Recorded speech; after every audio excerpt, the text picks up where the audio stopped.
He raised his hand and brought it down across my daughter's face. In a full cafeteria, in broad daylight, the son of the HOA president thought he could control the school like his daddy controls the neighborhood. But what he didn't know was that I don't blink when it comes to protecting my kids. Seconds later, he wasn't laughing. He was crying on the floor. What followed was bigger than a slap. It was a web of lies, fake videos, and a plan to drive us out of our own home. But they messed with the wrong family. Before we dive in, drop a comment and let me know where you're watching from. We moved into Oak Meadows 2 weeks before the school year started. Quiet neighborhood, clean sidewalks, brick homes with American flags, and those little garden gnomes no one admits to liking. It looked like the kind of place where people barbecue on the weekends and wave when they drive by. And for a while, that's exactly what we saw. Friendly neighbors delivering welcome casseroles. Kids riding their bikes in cul-de-sacs. It seemed perfect on the surface. But sometimes, perfect is just a little too quiet.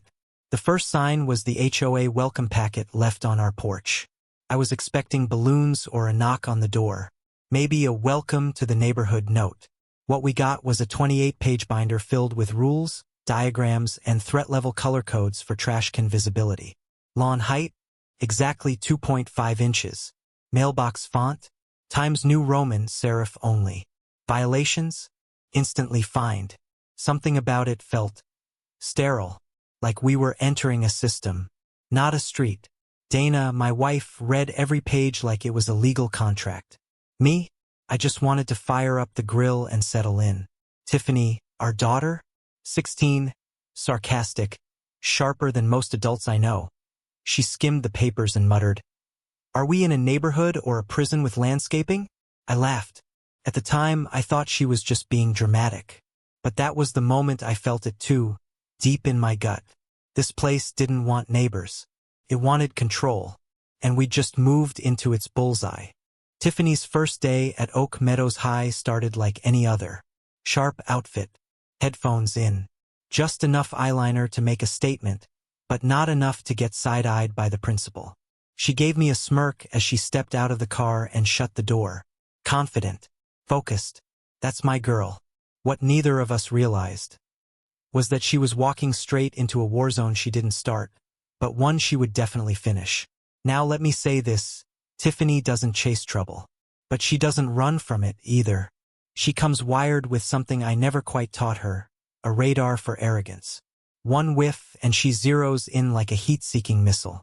And oh, the halls of Oak Meadows High were steaming with it. Enter Chad Abernathy. 6-foot ego in designer sneakers. Laughed too loud. Walked like he owned the place. And why shouldn't he? His dad did practically own our neighborhood. Richard Abernathy, HOA president, smile like bleach, handshake like a vice. Oak Meadows royalty. And Chad? Spoiled, protected, feared. Until lunch. Chad was doing what he always did, bullying. He was leaning over a terrified freshman, cornering him, taunting him, trying to take his lunch money like he was auditioning for a cartoon villain. Tiffany didn't raise her voice. She didn't cause a scene. She sat 2 tables away, took a slow sip of juice and said, deadpan, "Wow, haven't seen a robbery that's sloppy since my dad tried to build an IKEA shelf." The table around her exploded in laughter. Trays rattled. Soda went out someone's nose.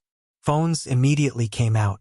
And Chad turned slowly, face firing up like a stoplight about to blow.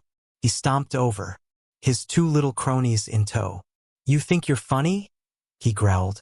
Tiffany took a deliberate bite of her apple. Slow, calm, funnier than you. And let's be real, that's a low bar. Even one of his goons snorted. That's when Chad did what insecure cowards always do. He tried to strike fear. Problem is, he forgot something. You can't scare a girl who's already seen the monster in the mirror and made peace with it. He leaned in. Big mistake. The slap hadn't happened yet. But let me tell you, it was coming, and it would cost him everything. Let me paint this moment clearly, because once you hear it, you'll never forget it. A cafeteria full of teenagers. Laughter still echoing from Tiffany's insult. Chad Abernathy, burning red with embarrassment, towering over my daughter like he's about to make her regret breathing. And then he does it. Crack. His hand cuts through the air and lands square across Tiffany's face.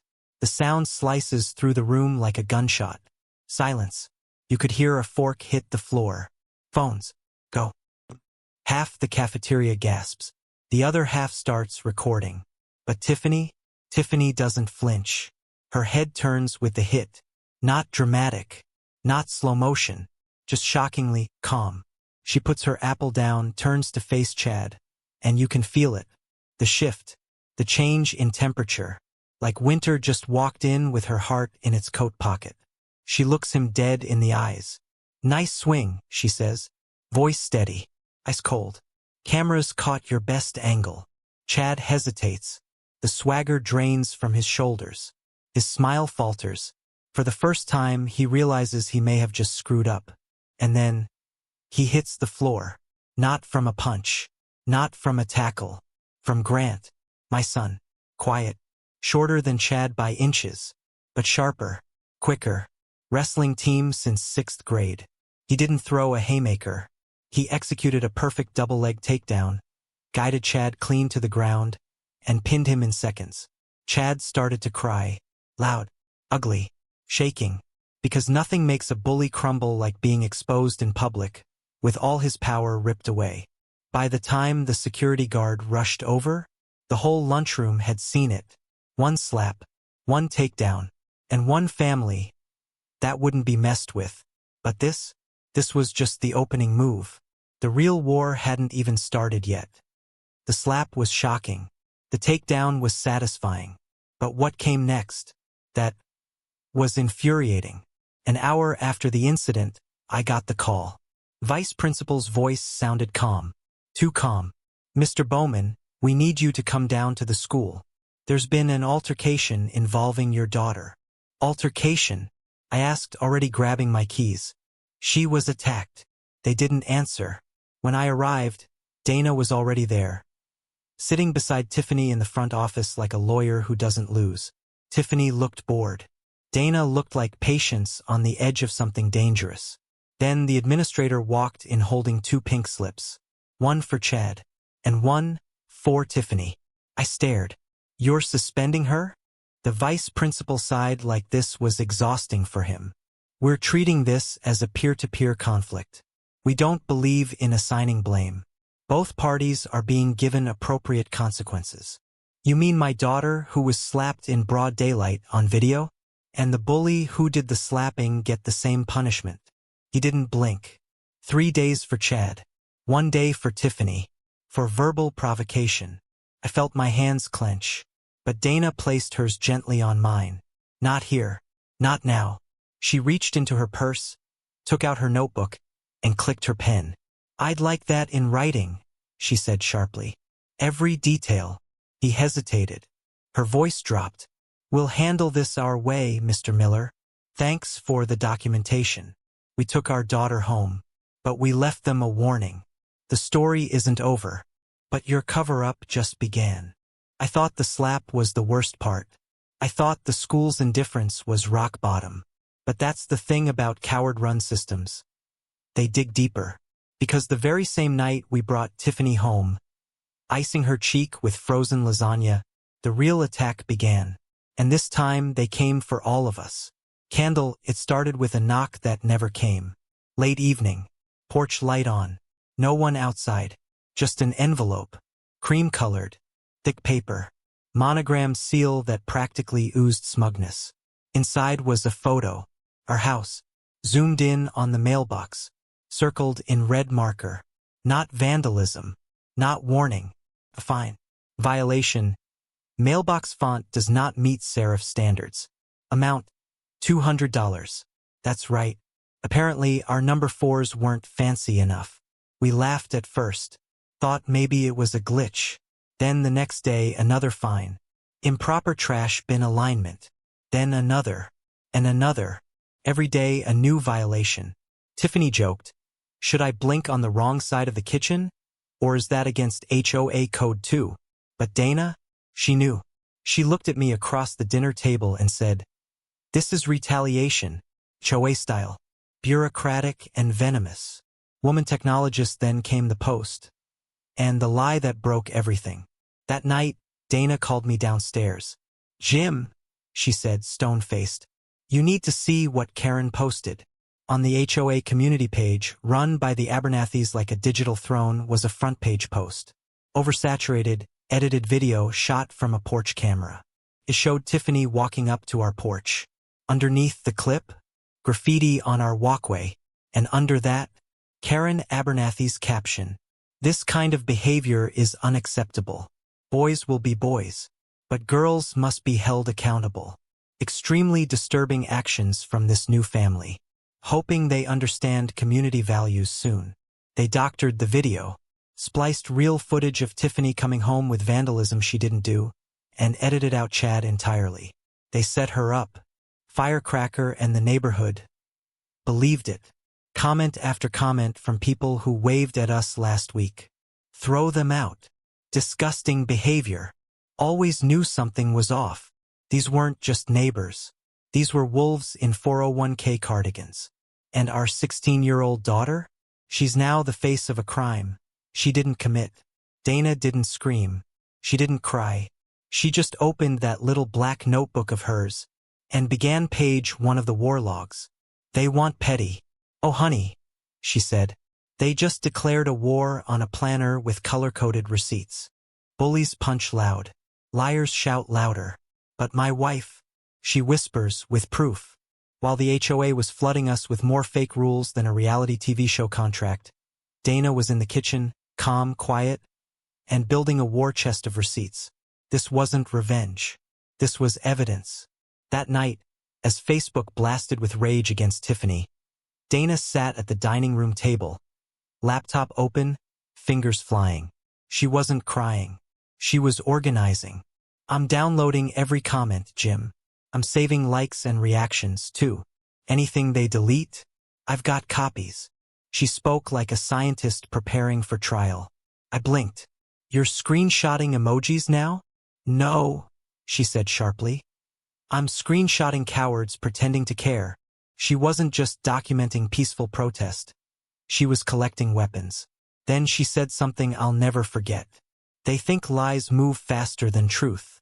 But that only works when the truth is standing still."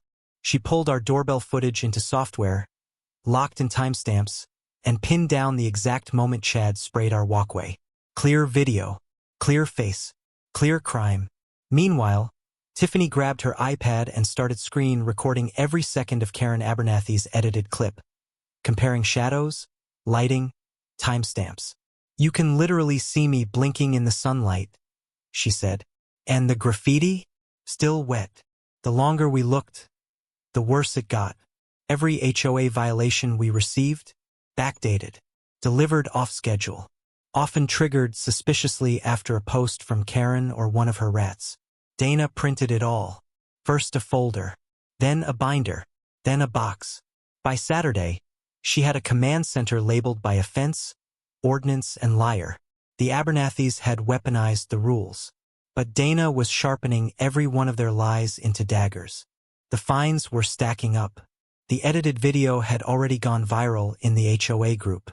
And the neighborhood was one more Facebook comment away from torching our lawn. So Dana sat me down and said, "We stop reacting. We act. If they want us gone so badly, let's pretend we're ready to go." Brilliant. Scary. But brilliant. She typed up a carefully worded email to the HOA board, dripping with exhaustion. "We're overwhelmed, financially and emotionally. We're starting to wonder if Oak Meadows is even the right place for our family anymore." Bait cast. Just 36 hours later, guess who bit? Arthur Vance. A name buried behind a real estate LLC that had quietly bought up 6 homes in our neighborhood just like ours. All after their owners were fined into desperation. His email was smooth. "Heard through the grapevine that you might be interested in a quick, private cash sell. No inspections. No hassle. I specialize in helping families transition in difficult HOA situations." Translation: "Let me buy your silence." He offered $10,000 down plus a lowball cash offer for our house. nearly 20% below market. He thought we were desperate. He didn't know we were armed. Dana responded warmly, set up the meeting. Meanwhile, I went to the bank. $10,000 in physical cash. All marked. All recorded. All with ultraviolet initials and serial photos taken. It wasn't just cash. It was evidence. And he had no idea he was walking straight into our trap. The projector flickered. The room went silent. And on the screen was their golden boy, caught red-handed in full HD. The HOA president's son. Vandalizing our home. Spray can. Face visible. Timestamp running. No more hearsay. Just receipts.